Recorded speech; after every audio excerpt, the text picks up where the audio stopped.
as an employer. And by there, at this point, I just want to, I know you're looking at me and getting worried if you're getting entrepreneurship. I want, first of all, to just make your faces happy by saying that just this April, I am adopting, sir and VC, I am adopting 2 people from Mount Kenya University. And they have come to me for work, and that means I have to pay them. So one has already joined us in the month of April, and just yesterday, I just received their pay slip. And I looked at it and I thought, my God, I don't think I had budgeted for this. And we are already now having a negotiation to either maybe hold for the next one or revise our budget in as far as recruitment is concerned. So for those of you who are here and maybe you are still at MKU, by the way, are you Viviano?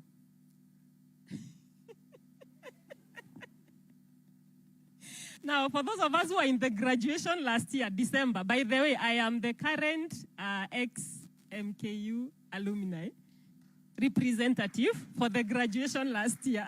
And my God, that presentation, I am happy that I will shake your hand today.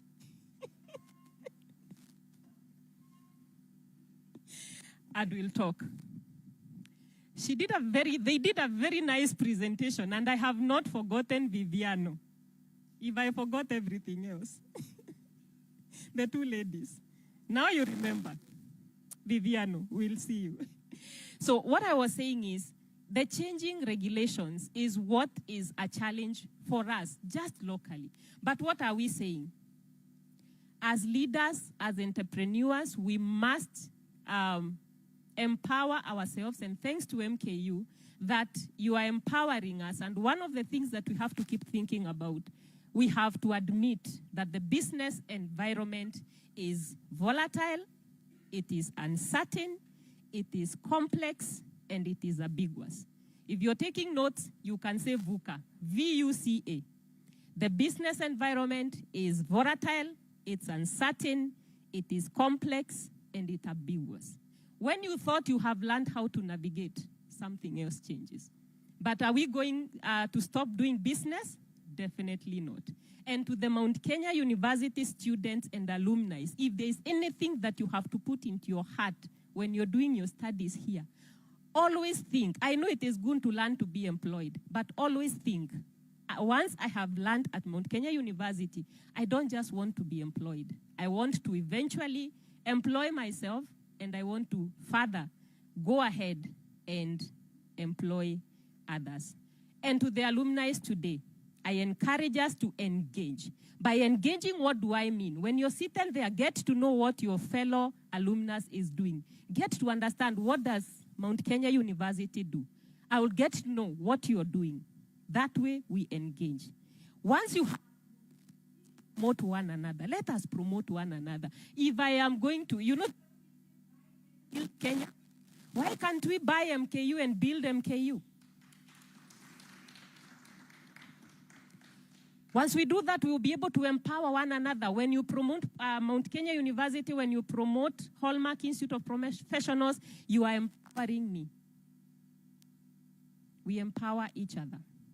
While at it, we will be able to evolve and definitely bring impact to the rest of the society, beginning with Mount Kenya. I just saying that I'm adopting 2 guys from Mount Kenya University, recommended by the alumni, by the way.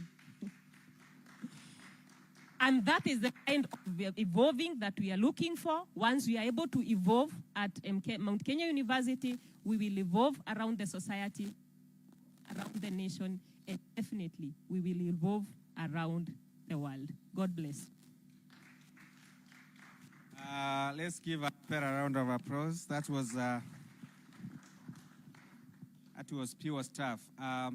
When you were speaking, actually, I remembered certain classes I did on experiential learning. The 5 principles of experiential learning. One is about once we engage, we start learning, because it's a continuous learning, right? Reflection on so many things. So you touch on good strokes, and of course, how do you apply certain skills that you already have based on that learning? Okay? And of course, how do you collaborate with others who have already have those kind of experiences, skills, and knowledge? And then lastly, how do you own that kind of skill and walk away with it and turn it into something? Thank you for speaking us through that journey. I think that was quite apt. Let's appreciate her once more for that, because she has given back to Mount Kenya University. I think she's adopting and you are doing good stuff. So next on stage is Fred Mukaria. Fred Mukaria is a senior guy here, Deputy Director of Programs, Advisor in the Executive Office of the President. So we are honored to have you here, and we are honored to have a member of the executive speak to us about economic shifts and, of course, opportunities. Welcome, and let's hear from you. Yeah. Thank you, MC. The Vice Chancellor of this university, Mount Kenya University, Professor Jaganyi. In fact, your name is so hard, and sometimes I struggle to pronounce your name.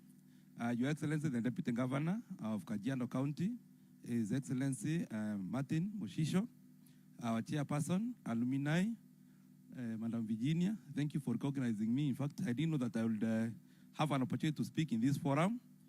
My name is Fred Mukaria, as you've been told by the MC, and I work as the Deputy Director in charge of programs in the Office of the Advisor, Political Affairs, Executive Office of the President. Okay, that's a very big position to pronounce, but I'm not that big. I'm just mtu wa mkono in that office. Si unajua watu wa mkono? Yeah. So, yes, mimi ni mtu wa mkono. Napata unatumatuma hapa na pale kufanyia serikali kazi. So, I'm an alumni of Mount Kenya University.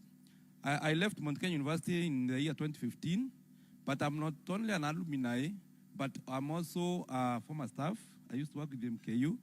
I'm part of the team that started MKU in Mombasa County back in the year 2008, but I joined the following year, 2009, June 2009, and I worked with MKU for about 4 years, 4 or 5 years, but I started studying there at the university because I joined the university with a diploma in information science, and then I did a bachelor's degree in information business and information studies, BBIT.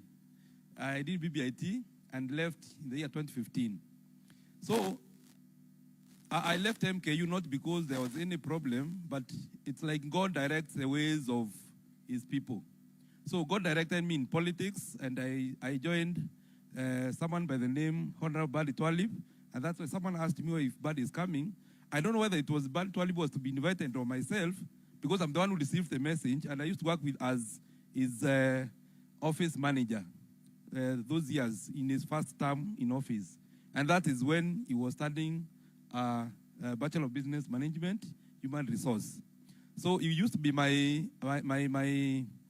boss by then, but still I left him again, and I joined active politics.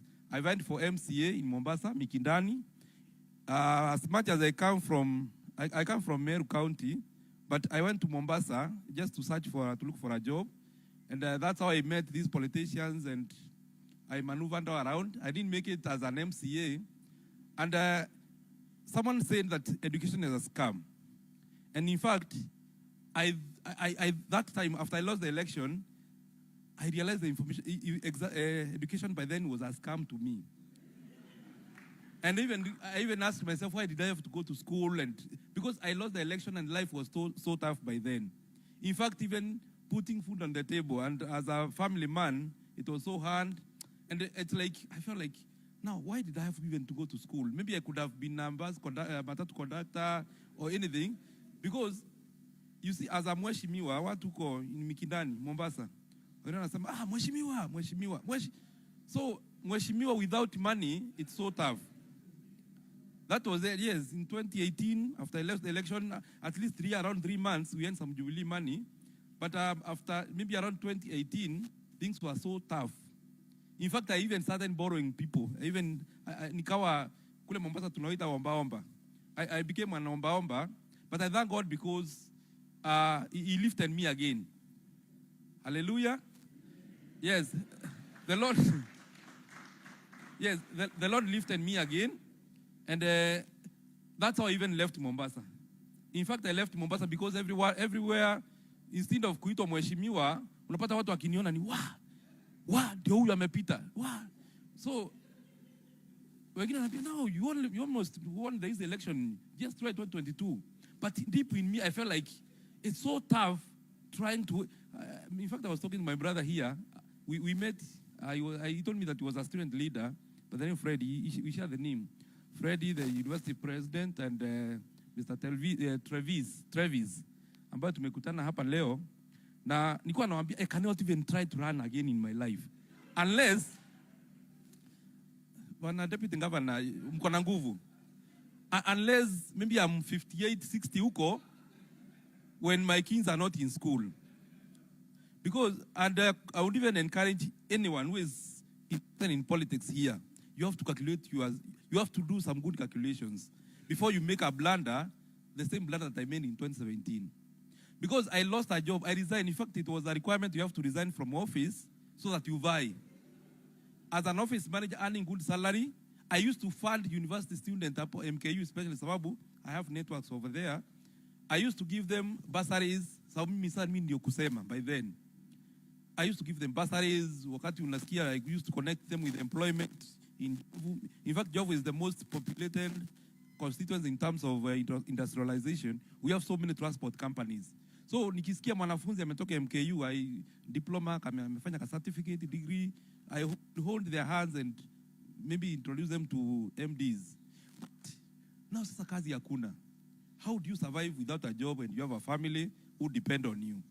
But what I'm telling you today is, I thank God what the MKU and the Vice Chancellor, the Chairman, the Council Chairman, and everyone else who is doing this work. Because you are doing it so well, maybe I couldn't have struggled for 4 or 5 years trying to gather myself again to become a human being. Because I think you, the book of, I think it's 2 Samuel, 1 Samuel 4:4. That boy, a VP. Sorry? Yes. No, it's grandson to Saul. Yes. So, ilifiku imefika mahali hapa. But I thank God today because of what is happening with MKU and vile mnafanya about the insights on economic shifts and opportunities. There are so many opportunities. I also share my contacts in case maybe there are things that we can do.